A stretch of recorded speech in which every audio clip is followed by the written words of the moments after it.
بسم اللہ الرحمن الرحیم۔ تمام دیکھنے اور سننے والوں کو السلام علیکم۔ قبر کے 3 خوفناک سوالات۔ پیارے دوستو، اللہ تعالیٰ نے اس کائنات کو تخلیق فرمایا اور اس کائنات کے اندر اپنی عبادت کے لیے انسانوں اور جنوں کو پیدا فرمایا اور اس دنیا کو امتحان کا گڑھ بنایا۔ اس دنیا کے اندر ہی ہر انسان اپنی آنے والی زندگی کو بہتر بناتا ہے۔ اللہ تعالیٰ قرآن پاک میں ارشاد فرماتا ہے، اور ہم نے زندگی اور موت کو پیدا کیا تاکہ تمہاری آزمائش کریں۔ تو پیارے دوستو، اگر اب تک میرے چینل کو سبسکرائب نہیں کیا ہے تو کر لیجئے اور ساتھ میں نہ بجنے والی گھنٹی کو بھی دبا دیں۔ پیارے دوستو، ارشاد باری تعالیٰ ہے، کیا تم یہ خیال کرتے ہو کہ ہم نے تمہیں بیکار پیدا کیا ہے اور تم ہماری طرف نہیں لوٹائے جاؤ گے؟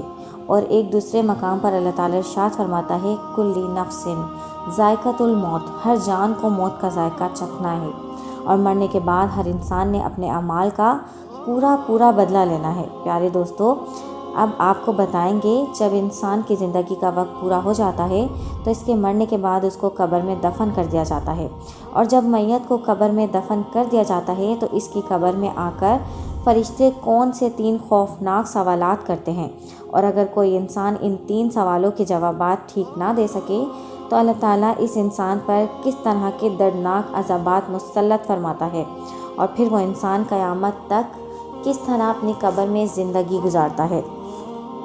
پیارے دوستو، اگر مرنے والا شخص بدکار اور گناہ گار ہوگا اور اللہ تعالیٰ کا نافرمان ہوگا تو منکر نکیر فرشتے اس سے یہ 3 سوالات کریں گے کہ تیرا رب کون ہے؟ تو وہ شخص جس نے ساری زندگی اللہ تعالیٰ کی نافرمانی کی ہوگی اور اللہ تعالیٰ کا حکم نہ مانا ہوگا تو وہ شخص اس سوال کا جواب نہ دے سکے گا۔ پھر اس کے بعد فرشتے اس سے پوچھیں گے کہ تیرا دین کیا ہے؟ تو وہ شخص جس نے ساری زندگی دنیاوی خواہشات کے پیچھے گزار دی اور دین کا عمل حاصل نہ کیا اور دین کو نہ سیکھا تو وہ اس کا بھی جواب نہیں دے سکے گا۔ اس کے بعد حضور اکرم صلی اللہ علیہ وسلم کی ذات کے بارے میں پوچھا جائے گا کہ تو اس شخصیت کے بارے میں دنیا میں کیا کہا کرتا تھا؟ تو وہ شخص جس نے حضور اکرم صلی اللہ علیہ وسلم کی سنت کو کبھی بھی اپنایا ہی نہ ہوگا اور کبھی بھی حضور صلی اللہ علیہ وسلم کی زندگی کے مطابق اپنی زندگی کو نہ گزارا ہوگا اور اپنے آخری نبی صلی اللہ علیہ وسلم سے محبت نہ کرنے والا ہوگا تو وہ اس سوال کا بھی جواب نہ دے سکے گا۔ پھر اس کے بعد فرشتے اس سے کہیں گے کہ ہمیں معلوم تھا کہ تو جواب نہ دے سکے گا۔ اس کے بعد اس کے کفن کو جہنم کے لباس کے اندر تبدیل کر دیا جائے گا اور اس کی قبر کو جہنم کے گڑھوں میں سے ایک گڑھا بنا دیا جائے گا اور اس کی قبر میں جہنم کے دروازوں کو کھول دیا جائے گا، جہاں سے اس کی قبر میں جہنم کی آگ بھڑکتی رہے گی، اور اس کے بعد قیامت تک اس نافرمان کی قبر میں جہنم کی آگ سے عذاب جاتا رہے گا۔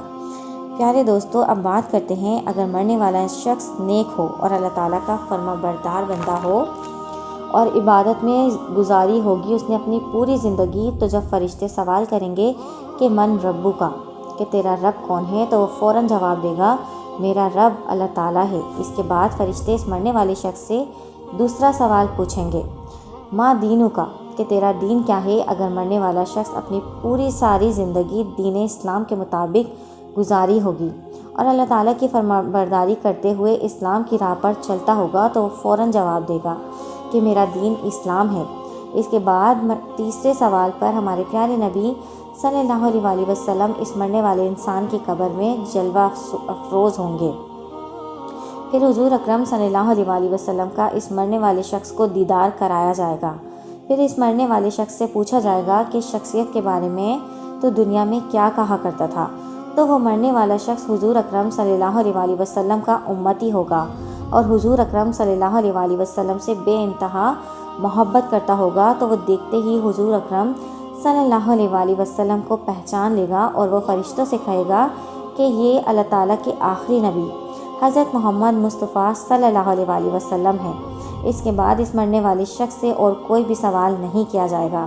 اس کے بعد اس مرنے والے شخص نے جس نے ساری زندگی سارے سوالوں کے صحیح جواب دیے ہوں گے، اس کو جہنم کے اندر ایک گھر دکھایا جائے گا اور اس سے کہا جائے گا کہ یہ گھر اللہ تعالیٰ نے تمہارے لیے بنایا تھا، لیکن اللہ تعالیٰ نے تجھ پر رحم فرمایا اور تجھے اس گھر سے بچا لیا، اور اس کے بدلے میں اللہ تعالیٰ نے تجھے جنت میں ایک گھر عطا فرمایا ہے۔ اس کے بعد اس مرنے والے شخص کو کفن کو جنت کے لباس میں تبدیل کر دیا جائے گا اور اس کی قبر کو جنت کے باغوں میں سے ایک باغ بنا دیا جائے گا۔ سبحان اللہ۔ اور اس کی قبر میں سے جنت کی کھڑکی کو کھول دیا جائے گا جہاں سے اس کی قبر میں سے جنت کی ٹھنڈی ہوائیں چلیں گی۔ اس کے بعد اس کی قبر کو وسیع کر دیا جائے گا اور اس کو دلہن کی طرح سلھا دیا جائے گا۔ پیارے دوستو، ہمارے پیارے نبی صلی اللہ علیہ وآلہ وسلم نے ارشاد فرمایا کہ قبر آخرت کی منازل میں سے سب سے پہلی منزل ہے۔ اگر کسی انسان نے اس کو کامیابی کے ساتھ پار کر لیا تو بعد کا معاملہ بہت ہی آسان ہے، اور اگر کوئی انسان قبر کی منزل کو طے نہ کر سکا تو آگے کا معاملہ اس سے کہیں زیادہ دشوار اور کٹھن ہے۔